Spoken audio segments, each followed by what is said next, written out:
Much as I would like to abide by the elders, what my elders had taught me, that, and I quote, silence is the best response to nonsense. I'm constrained to take the floor to set the record straight and correct the prevarications spewed on this very floor by one of our colleagues, namely Senator Rodante Marcoleta. While in his two recent privilege speeches, he mostly referred to this representation as the BRC chairman, in my manifestation today, I will refer to him by his name. Like on many past occasions, I could have effortlessly dismissed Senator Marcoleta's statements as I refuse to dignify his ego-driven provocations. But when the attacks shift from professional to obsessively personal, I must shut the whole political circus down, firmly, completely, and without ambiguity. Dahil gusto din lamang ni Senator Marcoleta na lagi siyang bida bilang dating chairman man ng BRC o sa usaping West Philippine Sea o anumang issue involving China o dili kaya ay sa usaping restitution na mag-asawang Diskaya, siya na nga ang tunay na bida sa aking magiging pahayag sa mga sandaling ito ngayong hapon. Memory is short, Mr. President. With that said, and with your indulgence, let me refresh our memory on the historical background of the animosities, or shall I say, why the gentleman from Tarlac and Pampanga, Senator Rodante Marcoleta, has become so obsessed with tagging and bad-mouthing this representation, as he has become obsessed with defending China in many fora, like in the confirmation hearing of 35 senior officers of the Armed Forces of the Philippines, but especially when he interpolated our distinguished colleague from the majority bloc, Senator Francis Kiko Pangilinan, when he sponsored and defended Senate Resolution number 37 last February 2. So obsessed that he had to resort to rigorous stalking of all my interviews and social media updates, nitpicking from every statement I uttered, and tricking this august chamber to cry foul, armed with nothing but his draining litany. Since Senator Marcoleta apparently knows every word I say in my media interviews and every move I make in this chamber, napilitan akong balikan ang napakaraming pagkakataon na ako ay naging paksa ng kanyang mga personal na atake. Perhaps, Mr. President, it started when this representation inquired about Senator Marcoleta's hilaw interpretation of Senate rules relative to his motion to dismiss in the impeachment case against Vice President Sara Duterte last year. Thus, on August 6, 2025, I manifested my inquiry regarding Senator Marcoleta's arguments calling for the dismissal of the impeachment case against Vice President Sara Duterte using Section 135 of the Senate rules.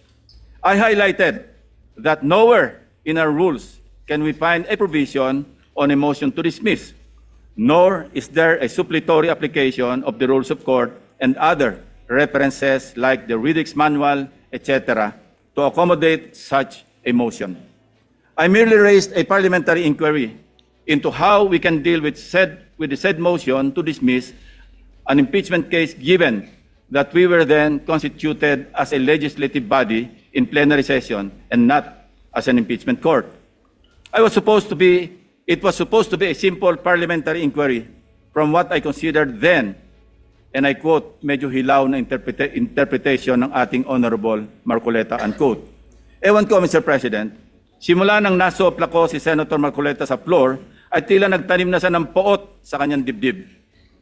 On August 20, 2025, I delivered my first privilege speech entitled Flooded Gates of Corruption to bring to the attention of the Senate and the Filipino people the syndicated corruption in the implementation of flood control projects. Pinaghirapan ko at ng aking team na buuin ang aming mga findings upang maisapubliko ang mga anomalya sa flood control na makakatulong sana sa sinasagawang inquiry in aid of legislation ng Blue Ribbon Committee na noon ay kanya pang pinamumunuan. Ang hindi ko inaasahan, minasama pa ito ni Senator Marcoleta sa pamamagitan ng kanyang TV program noong August 29, 2025. Panoorin po natin ang mga portions ng video.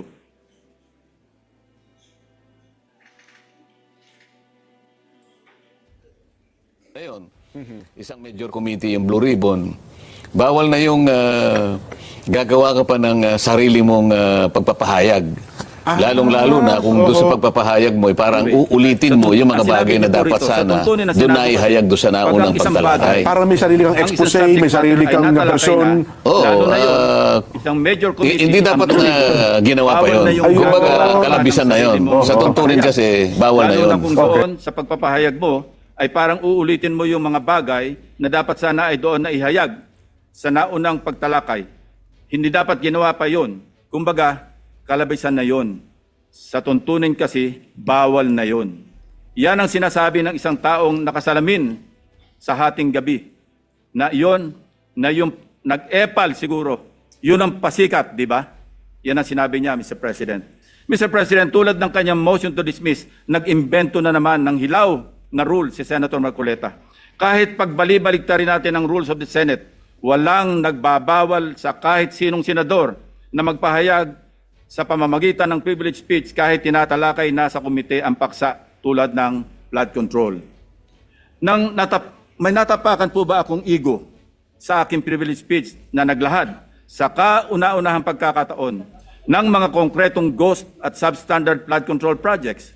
May nasagasaan po ba akong pride sa pagpapangalan sa mga sangkot sa anomalya na sina Bryce Hernandez, Henry Alcantara, at iba pang personalidad sa kauna-unahang pagkakataon?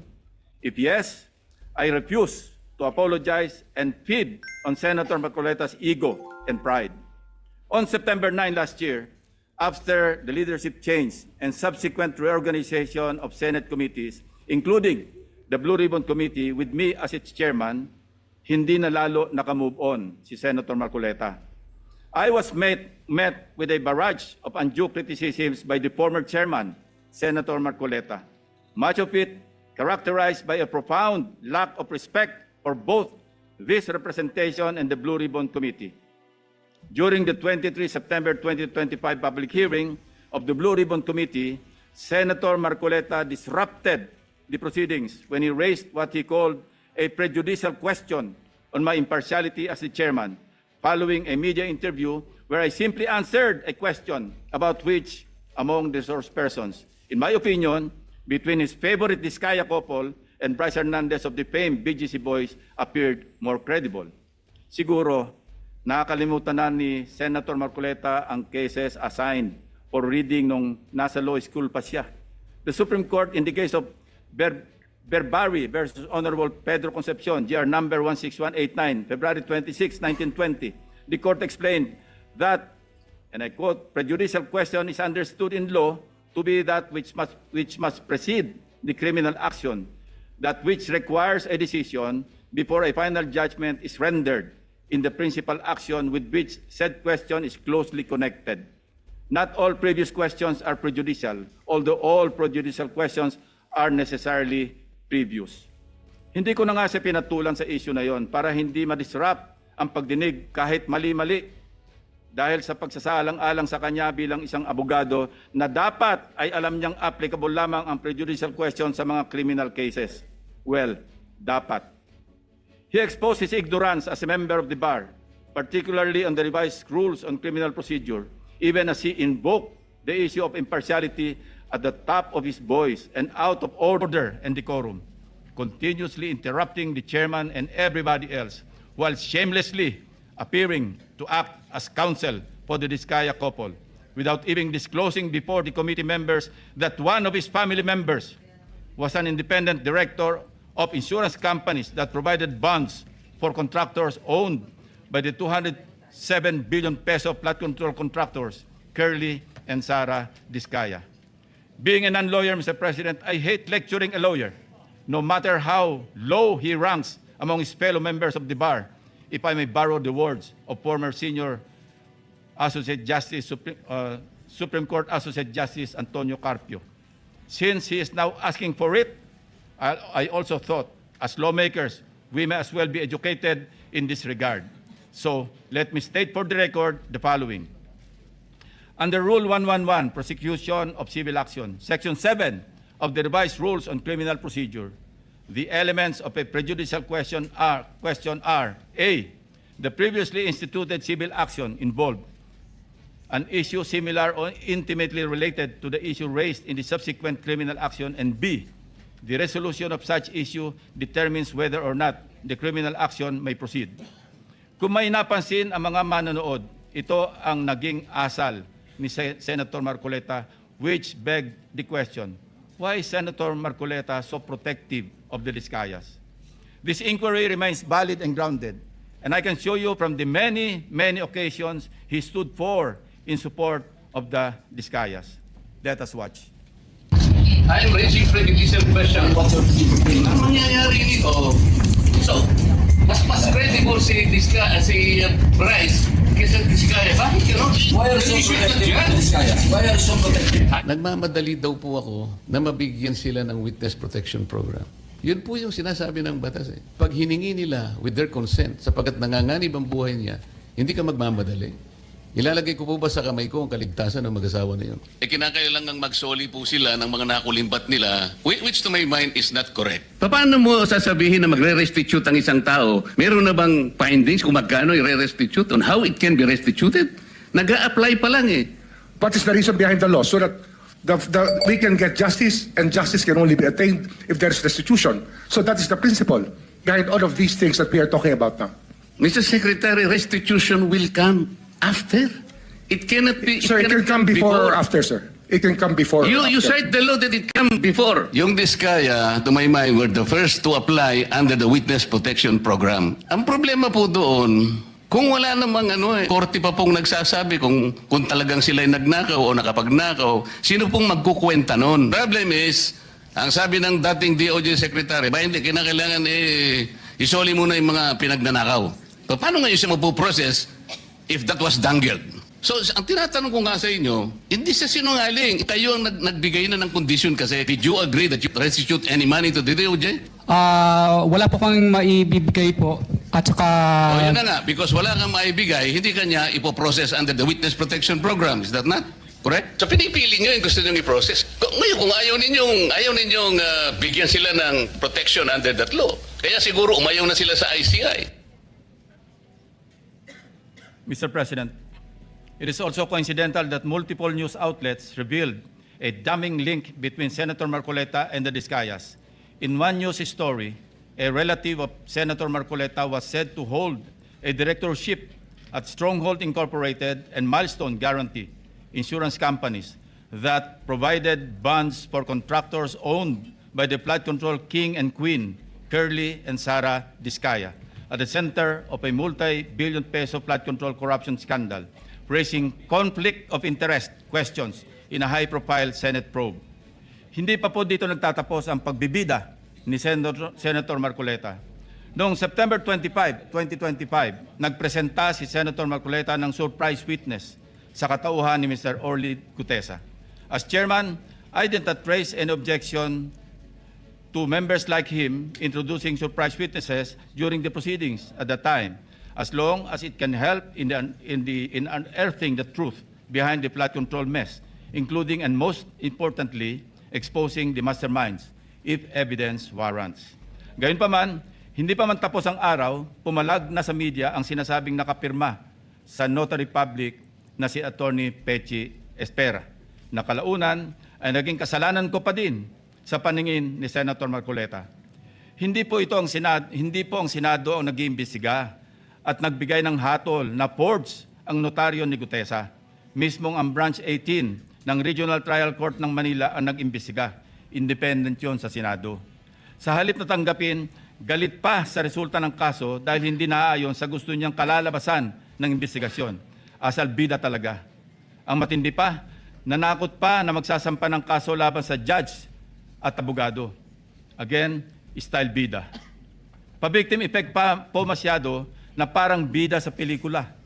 Mr. President, ang kwento pa, ako daw ang nagpapahiwatig na tinuturuan o kinocoach niya si Gutesa sa bahaging ito ng pagdinig. Mr. President, sa obserbasyon ng napakaraming nanonood, tila bagat tinuturuan niya kung anong pahina. Page 20 nga daw ang basahin. Sa kamalasan niya, nagkataon na putol pala ang kopya ng affidavit ni Gutesa. Kung todo, tinayuan pa niya para ibigay ang kanyang kopya na parang bida sa eksena. Nakakalimutan yata ni Senator Marcoleta na naka-live TV coverage ang pagdinig, kaya walang pakundangan at walang kahihiyan sa inasal niya. Kaya nga kitang-kita, pati si Henry Alcantara tawang-tawa. Nakalimot din sandali na hindi pa siya state witness nung nag-testify si Gutesa.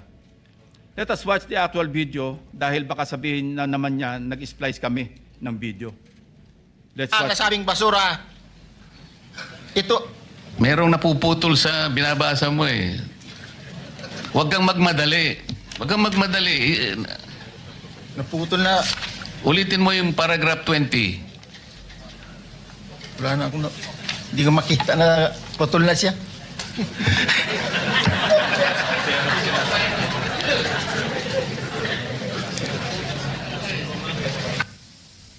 I strongly deny that I made mention of him coaching Gutesa, Mr. President. Ulitin ko sakaling hindi pa rin talaga magets. Tinanggap pa rin ng komite ang sinumpang salaysay ni Gutesa bilang valid at bahagi ng record dahil sa katotohanan siya ay personal na humarap at nagpatunay under oath ng nilalaman ng kanyang affidavit. Ang masama, Mr. President, tinanggap naman natin sa record ang testimonya ni Mr. Gutesa.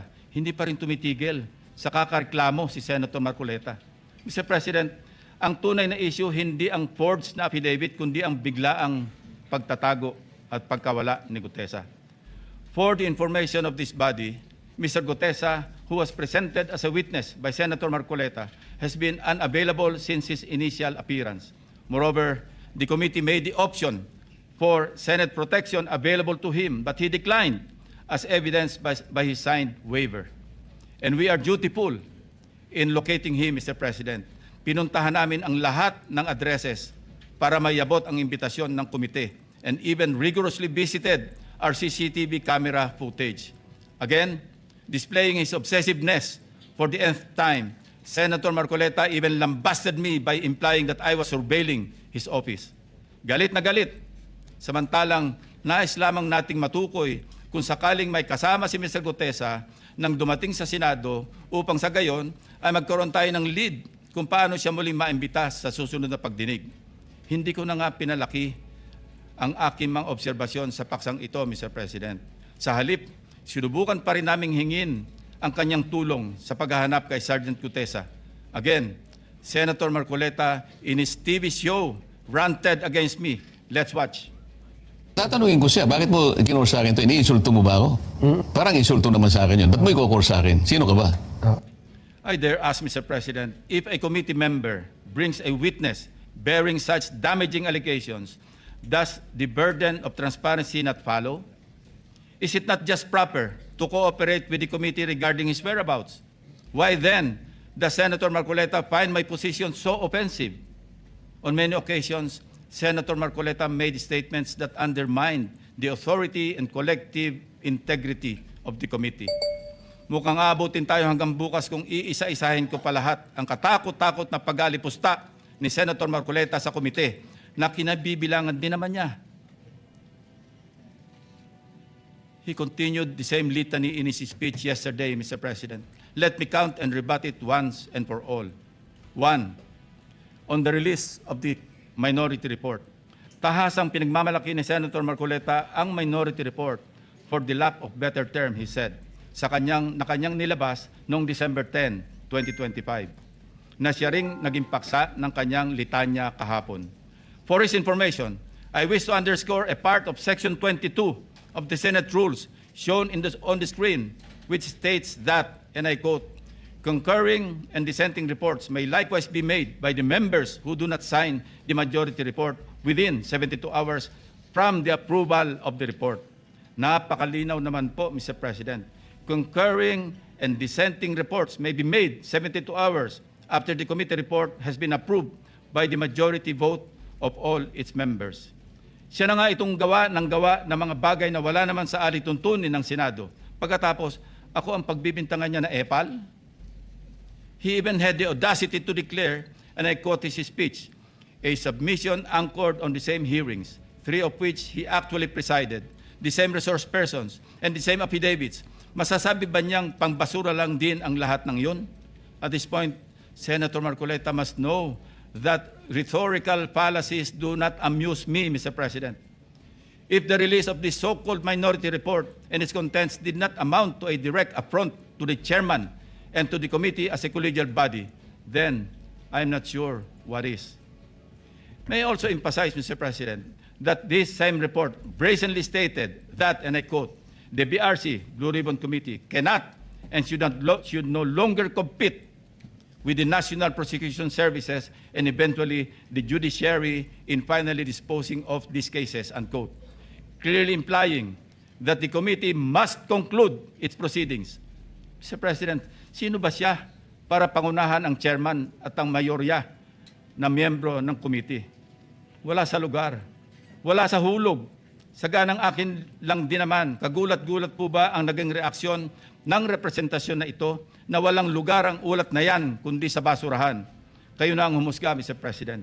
Number 2, let us go to the BRC draft partial committee report na pinamahagi ng komite noon pang ika-11 ng Pebrero nitong taon. Na sa mismong araw na ito ay isang buwan na ang nakakalipas. Na siyempre ay laman din ng only reklamo ni Senator Marcoleta.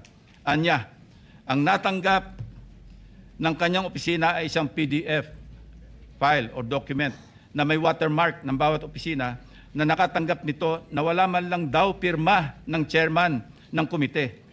Natural, walang pirma dahil advance copies lang naman ang pinadala namin sa opisina ng lahat ng members. Common sense naman po, Mr. President, na binigyan ng soft copy ang bawat miyembro upang madaling mabasa at mapag-aralan ng ang lahat ng nilalaman nito simultaneously. Properly informed naman po ang mga staff ng mga senador na available mula sa aming opisina ang pisikal na kopya na lagpas 400 pages ng committee report upang mapirmahan sa hudyat ng mga ginagalang na miyembro ng komite. Ang ating inisyatibo upang pabilisin ang tamang proseso ay talagang masama pa rin sa paningin ni Senator Marcoleta. Tulad ng ginagawa din naman ng ibang miyembro ng komite, panay din ang follow-up namin sa kanyang opisina na kung nais na ba niyang pumirma sa printed copy ng report. Kahit ay dissent remark ay wala siyang ginawa. Bakit ngayon ay maghahanap siya ng Blue Ribbon Committee report na nakatenga sa kanyang opisina nung isang buwan pa? Incidentally, as of yesterday, only Senator Bam Aquino has affixed his signature on the partial committee report. It goes without saying that I respect each and every member's decision when they will sign the report, if at all. What I despise is Senator Marcoleta's audacity to lie about his inability to sign the same by citing an untruthful reason for not signing, Mr. President. Number 3, pinipilit niya rin na ilabas ko ang listahan ng 67 contractors.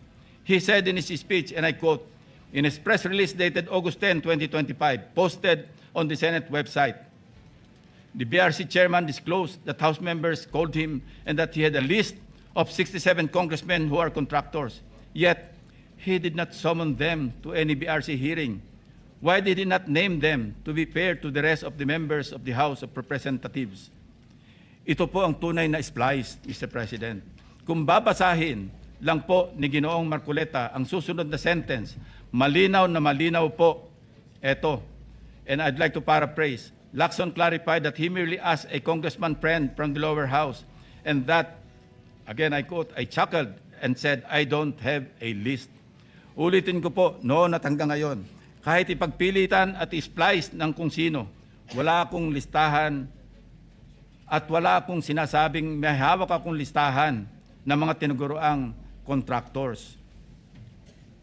Wala akong pangalan. Alam mo yung 67 na contractors na naging congressmen or yung congressmen contractors, nakuha ko yan sa isang member ng House noong kasisimula pa lamang ng 19th Congress 2022. Number 4, madin din po ang pag-question ni Senator Marcoleta sa interparliamentary courtesy. He said, and I quote, this doctrine, Mr. President, which is not even part of our rules, is not absolute. And then he added, if anything, those who occupy the highest offices in the government must be the first to answer, not the last to be asked, unquote. Senator Marcoleta even mentioned, again, and I quote, the members of Congress have no immunity from investigation, subpoena, or public scrutiny, unquote. Mr. President, hypothetically, if the House of Representatives initiates an investigation on Senator Marcoleta's statements of contributions and expenditures, or SOSE, over an alleged discrepancy, would the Honorable Senator stand by his position to disregard interparliamentary courtesy? If his former colleagues were to issue a subpoena, a show cause order, or even a warrant of arrest, would he still argue about the relevance of interparliamentary courtesy? Ito po ang tunay na hypothetical question, Mr. President.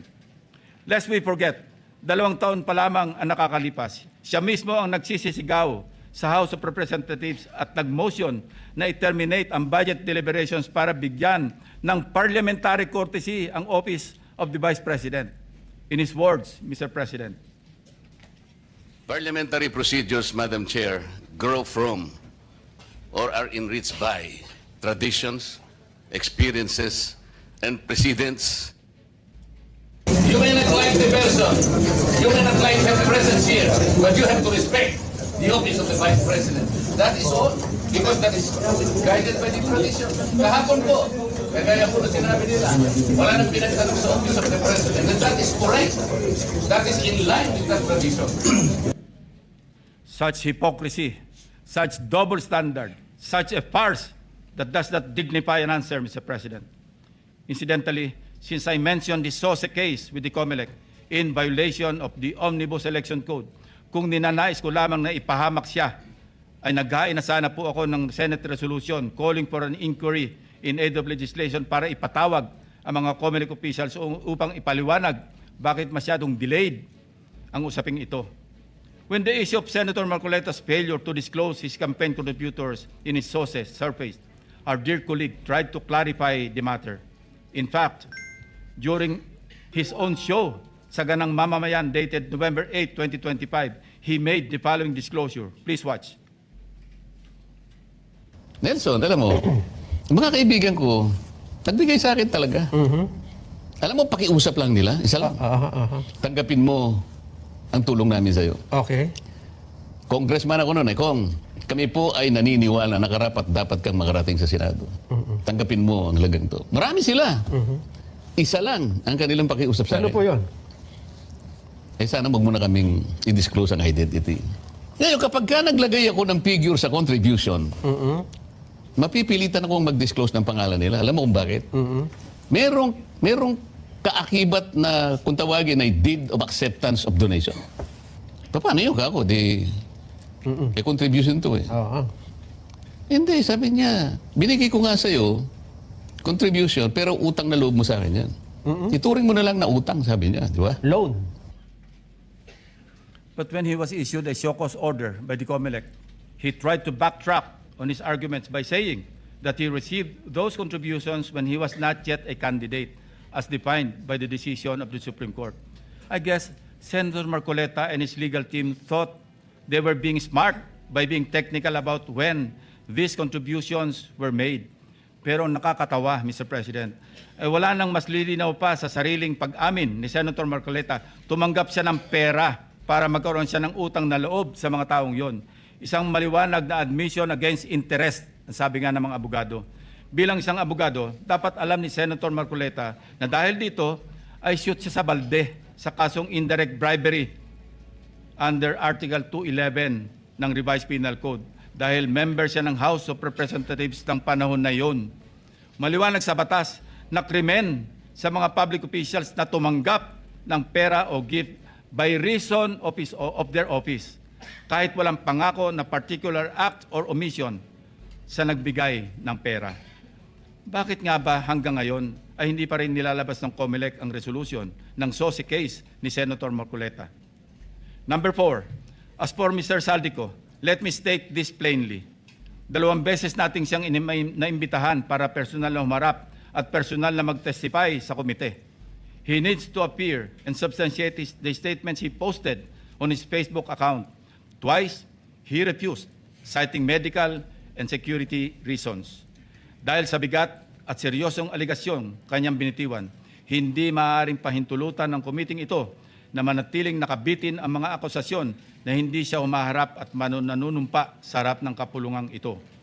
Sa katunayan, ako pa mismo ang nagmungkahi sa ating chat group na payagan siya magtestigo sa mula sa Philippine Embassy kung saan man siya naroroon. Gayunpaman, pinarating ni Senator Ronald Bato de la Rosa mismo ang kanyang apprehension sa suhestyong ito sa pamamagitan ng kanyang text message. Nais ko rin bigyan diin, Ginoong Pangulo, nang diskusyong yon ay nangyari bago pa man ilabas sa social media ni Saldico ang kanyang mga aligasyon. Panghuli, tungkol sa isyu ng apostille. Ang isang apostille affidavit ay hindi kailanman maaaring maging alternatibo sa personal appearance. Hindi ito mapapalitan ng direct testimony at lalong hindi dito mapapalitan ang tungkulin ng isang saksi na harapin ang komite, sagutin ang mga katanungan at sumailalim sa masusing pagsusuri. Kung handa si Saldico na magbitiw ng mga seryosong akusasyon sa publiko, dapat ay handa rin siyang humarap sa atin at panindigan ang mga aligasyong iyon sa ilalim ng sumpa. Ikalima, sa kanyang akusasyon sa representasyon ito kaugnay ni Congressman or former Speaker Martin Romualdez. Kung binasa lamang po ni Senator Marcoleta ang partial committee report, makikita po niya na nakapaloob na doon ang lahat ng nais niyang ipahayag. Kung hindi man higit pa, rekomendasyon para sa fact-finding investigation, AMLAC bank inquiry and filing of freeze order petitions are for future. Kung napakarami pa niyang gustong ipaglaban at paimbestigahan, bakit siya rin ang nagsabi sa kanyang minority report na dapat tapusin na ang pagdinig? Kung sa bagay, kung mayroong isang bagay na consistent si Senator Marcoleta, ito ay ang pagiging inconsistent sa kanyang mga pinagsasasabi. As to the other witnesses allegedly not invited by the committee, it bears stressing that the committee has not terminated its hearings, contrary to the suggestion in the so-called minority report. The intention at this stage is simply to have the partial committee report filed and sponsored in order to reflect the evidence received thus far and to allow the committee to consider the next steps, taking into account the views of the members on other areas that may be pursued as the path forward toward the eventual conclusion of the hearings. As to the other matters raised under the rules of the Blue Ribbon, the chairman serves as the chief executive officer of the committee and, as such, exercises broad discretion over matters pending before it, including the invitation of witnesses. Members may suggest witnesses or move for the invitation during a hearing, and if such motion is approved by the members of the committee, the same will, of course, be respected by the chair. Pang-anim, sa kawalang kamatayang i-give up ang KIG remark na umabot din sa isang full privilege speech upang ipangalandaka na ako ay nasa likod ng pag-splice ng kanyang video upang siya ay siraan. His statement, and I quote, verbatim, Mr. President, ang gawin natin po para madali, i-give up natin ang KIG. Then, mako-coordinate na natin lahat, unquote. Is that merely suggestive, Mr. President? Ito ay kasing kintab ng bumbunan na nasinagan ng tirik na araw sa tanghalin tapat, Mr. President. Sapat na ang kanyang hindi matapos-tapos na paliwanag na kesyo hypothetical daw, kesyo joke lang daw, ayon sa kanyang mga pahayag at kalaunan ay gusto pa niya amyandahan o i-correct ang journal ng Committee on National Defense of the Commission on Appointments. Mag-iingat po tayo rito, Mr. President, sa kanyang gusto mangyari. Your Honor, being the chairman of the Commission on Appointments, and some of us here as members, we must study diligently the legal implications of Senator Marcoleta's motion now pending before the Commission on Appointments. Anyway, going back to his, i-give up natin yung KIG statement na in-splice ko daw, na marin kong pinabubulaanan. Ang masasabi ko bilang analogy sa kanyang sitwasyon ay ganito. When one looks the same as when he does before going to bed at night, how can there be splicing? Inversely, Mr. President, when one looks different going to work during daytime from before going to bed at night, that's when splicing becomes evident. Matanong ko lang po, sino ngayon ang magaling mag-splice, Mr. President? Hindi ko kasalanan ng mga salitang nagmula sa sarili niyang bibig. May tawag nga dito ang mga Gen Z, classic case of gaslighting. Number 7, sangkatutak na ang mga pahayag ni Senator Marcoleta na napakalinaw na hindi pumapabor sa ating pambansang interes. Sangkatutak na rin ang mga nagbigay ng kanilang mga negatibong reaksyon. Ngunit sa hulit-huli, ako pa rin ang sinisisi ni Senator Marcoleta. He even went far beyond by debunking and undermining the historical facts about Tomas Cloma. Senator Marcoleta said, I was all wrong when I said that this frat list was discovered and consequently occupied and owned by lawyer and businessman Tomas Cloma, citing the principle of terra nullius or res nullius. It was for him a historical distortion. Curiously, Mr. President, these narratives align with those of the Chinese narratives, plucked directly from the People's Republic of China's Ministry of Foreign Affairs official website, Mr. President. Let's show the slides.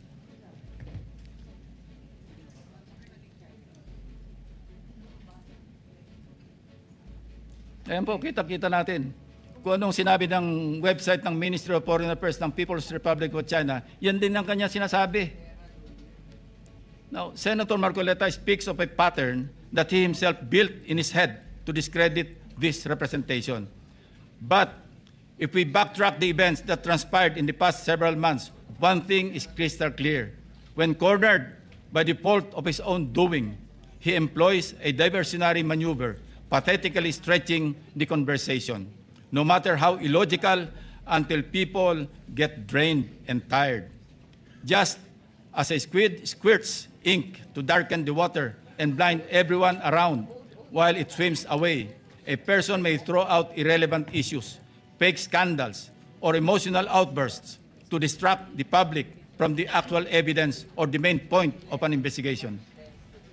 After all is said and done, I am tempted to ask these questions, Mr. President.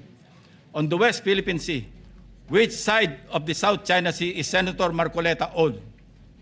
On the anomalous graft-ridden flood control projects, is Senator Marcoleta for the Discayas or the people of the Philippines? I think we know the answers, Mr. President. Thank you, distinguished colleagues, and thank you, Mr. President.